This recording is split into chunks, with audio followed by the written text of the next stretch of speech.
It is Sporty Monday. My name is Willis Raburu na tuko hapa hivi na Tijan. Tijan Swila. Pleasure. Yes, na John Kianda, the sports guru. Yani, we normally during international break, Kianda and I, we get along so well. So I'm very happy to see you. 20. Until? 20th of this month. Yeah, watch it. Tafadhali. Itakuwa holiday. Mashujaa. We shall celebrate. Well, right about now, of course, the biggest story Kenyans are talking about, no human is limited. It's been used in different platforms and fora. But of course, it is because of Mr. 159.40, Eliud Kipchoge. And also for the first time, I found out that Nyashinski's song is actually Kipchoge, Keep Jogging. But anyway, that aside, we're across right now, direct live to Vienna, where our Mukami Wambora and Mr. Tikolo are out there doing their best, bringing us exclusive content. As always, Mukami, tell us how is it right now? And everybody has been talking about the pacemakers. What about them? Tell them to cut.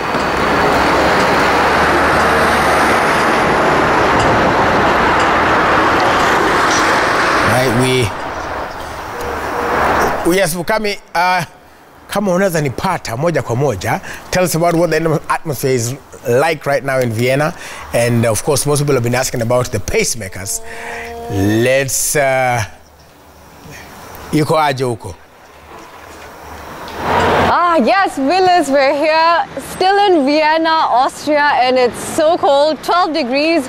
And honestly, when Eliud Kipchoge was taking his marathon run, it was 9 degrees, but it's a lot colder now because there's a lot of fog. I don't know if you can see my actual breath, but it's that cold and it's wet. So you remember they had a window of the 10th to the 14th, the 12th to the 14th, and like they decided to work with the 12th of October, and that's for a reason, because 12th was dry, it was 9 degrees. Yesterday was much colder, today it's even colder, it's wet, so the conditions are not up to par, so they made the correct decision putting it on the 12th. And of course the pace setters, they did such an amazing job. Yesterday we spent so much time with them at their hotel because now they were relaxing, all the pressure was eased off of them, and we got to speak to some of the pace setters. First of all, Lopez Lamong, he's from South Sudan and he's actually a US citizen, and what he was telling us is we want to get a sense of what this really meant to him, how he got into this pace setting. Let's just listen to Lopez and his thoughts. Around about, some other people go inside, some other people come closer to you, some other go distance, so you are the one telling them come closer or fungua kidogo. And then when you are in the runway, in the course, sometimes you will find it, when you are coming from the roundabout, you are closer to the laser or you are far to the laser. So it takes the role of captain to tell the front runners to control it, not to just rush on it. Because I was also part of the breaking two in Monza about 2017, and when I heard about it, like Eliud is thinking about going to break these 2 hours again, and I was like, I'm there. With that disappointment in Monza, I think I knew that I was gonna do it, and then when he went to break the world record, 2:01, I thought like, okay, it's a done deal. And now we just need to bring really great world-class athletes to be able to go help them. It's for captain was shorter than Kipchoge strides. So Kipchoge was nearly driving down.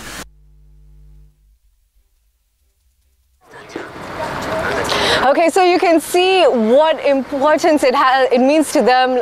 For Lopez himself, as you've heard, he was actually in Monza with Eliud Kipchoge and saw the disappointment, and for him to witness him succeed, I'm sure it meant so much. And of course, one of the importance of the pace setters, of course, is the captain. And I don't know if a lot of you can recall, there was a point past the halfway mark where Eliud Kipchoge appeared to trip. So we managed to speak to some of the pace setters. Marius Kipserem, he's from Kaptaget, and he was telling us what might have happened in that exact moment when Eliud was about to trip. So let's get his expert opinion on that.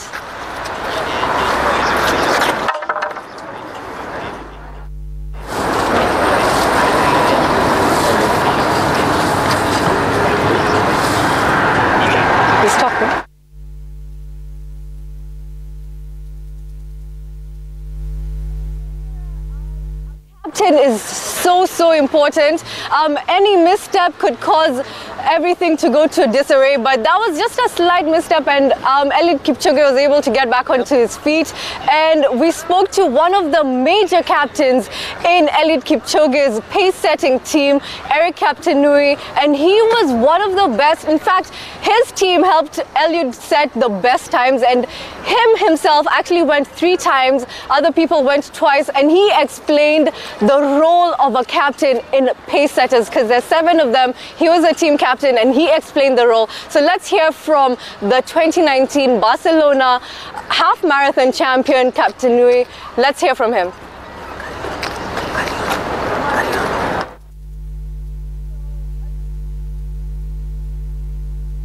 One of the major things that he was saying about a captain is that they are in control, they're in the lead. And one of the things that he was telling me was it was all about the corners. That's when the car that is actually setting the laser is not with them when they're taking the corners. So for the team captain, he has to be able to see where the pace setters are running, if they're running too far, too wide, and call them to come back in. And that was his role, and he did a brilliant role at that. And I think one of the best parts about the pace setters was just the camaraderie they showed. You know, 41 pace setters, 9 countries, and they were such a unit. I had the chance to actually make a formation with 7 of the top world athletes yesterday when I was speaking to them. One of the people who was there was Simon Barega, the 5,000 silver medalist from Ethiopia. Another Ethiopian was Chala, and he is also a very great athlete. And one thing I noticed is that they didn't quite know English, but you could see that they were still joking around, and some of the Ethiopians are still learning Kiswahili and speaking. Lopez, who you've seen for yourselves, he's learned some Kiswahili, and he was actually telling us that he is coming down to Kenya. His flight was yesterday, so he'll be in Kenya probably this morning. So it was such an excellent experience, and like that camaraderie was just something that was a sight to behold, and it was something that really I think urged Kipchoge on as he was able to break that sub-2 marathon. So it was great to meet them and great to see them relax. And one of the key things was when we were there, they were actually watching the Chicago Marathon. And remember yesterday, Bridget Kosgei broke the world women's record, and they were there in the hotel in Vienna, Austria at the Marriott watching Bridget Kosgei do her thing, and of course Lawrence Cherano also bagging the double for Kenya yesterday in the Chicago Marathon. So it was good to see the camaraderie. They obviously are great athletes, and it was just a sight to behold. And yeah, we're just grateful to be here to witness it. So yeah, Willis, the pace setters made a big difference, and Kipchoge himself acknowledged that. All right, well, thank you very much. That is Mukami. She is in Vienna and having a good time there as well, at having a front seat in the making of history. And so we do appreciate that is our Mukami Obora live all the way from Vienna. Na sisi hapa hivi tutaendelea kutafuta pace setters wetu. Walisema information ya hawa pace setters inaweza shinda hata Maniu. Kwa hiyo but it's all good. Maybe, of course, just to give you each some few seconds, just to give your thoughts on Kipchoge and the win. I think it was a very good weekend for Kenya, for Eliud, and for every stakeholder who played a role in his conquest. Of course, he's gone down in the annals of history as the greatest marathon of our time. So rightfully so, he deserves his title as the GOAT. Secondly, we have the lessons I draw from Kipchoge's heroic performance is the preparation, the orderliness, the organization that Ineos and the president or the chairman of that entity, Mr. Ratcliffe or Sir Ratcliffe, put to ensure that a Kenyan shatters that record. Ratcliffe had the belief in Kipchoge, and the question we should ask ourselves, it took a Briton billionaire to organize such a race, to project Eliud to the world and to safeguard his place in the history books. What we should ask ourselves, yes, we've taken the glory. Everybody has shouted their voices hoarse of how proud they are of Eliud. But we need to ask ourselves as a country, as Kenyans, what are we doing to ensure that we have future Eliud who are going to break further records? We have billionaires in our own country. What have they done to give back to sports and to the community? I saw senior government officials in Vienna also taking credit for this. But we need to ask ourselves where Eliud trains in Kaptagat, in Nandi, where he hails from. Do we have all-weather tracks where those athletes train? The answer is no. What are we doing about it? And why is the answer no? What are we putting in place to ensure that we have a lot of talents coming through? We have the Lona track. That's a private entity, private effort. But what the county government of us in Gishu doing, what the national government doing to ensure that the talent continue to sprout and develop and go on to conquer the world. Yes, we've taken the credit, but we need to ask ourselves the hard questions. Lastly, this was a very good time for Kenya also to market herself to the rest of the world. Brand Kenya, which is the entity that should market us, was nowhere in the picture, Aburo. So you wonder, what's the role of Brand Kenya? What did they do? They didn't make the most out of this opportunity. But I saw a lot of corporates in Kenya, one after the other, wanting a piece of Kipchoge. But we need to ask this corporate the hard question. What have they done to take our sport to the next level? Do we have to wait for Eliud to work so hard, sweat day in, out, so that these corporates now want a pie of him? That's a big shame to me. They need to go and give to sports. There are a lot of athletes in Eldoret who don't have even running gear. Why are these corporate just silent in Nairobi, waiting for Eliud to make a name now to come and associate with them? That's a big shame. Tunakupatia hii. Tukifanya hii anyway. Not to take away from Eliud, just kwa ground vitu ni different. Kianda. I'll not repeat what Willa said. All that he said is very crucial. And I hope they're listening. What I'll say is, what did it take for Eliud Kipchoge to do that? It takes discipline. It takes dedication. I mean, if you look at the way Eliud was training, I watched a few of his documentary prior to the race, and the humility he has. He leaves home on Tuesday, trains until Friday, goes back home. Hutamsikia ati anafanya vituko zingine huku na huku. Yeah. Ikifika duty ya siku yake yeye kupanguza hiyo camp, hiyo mali wanakaa, anafanya. Wakati wako kupika atapika. Ukuosha vyombo ataosha. This is someone we need to learn a lot of lessons from. The hard work that is put in, basically training week in, week out. It didn't just take Ineos to do that. It took his personal efforts to do that. And as Sula said, we need more of this.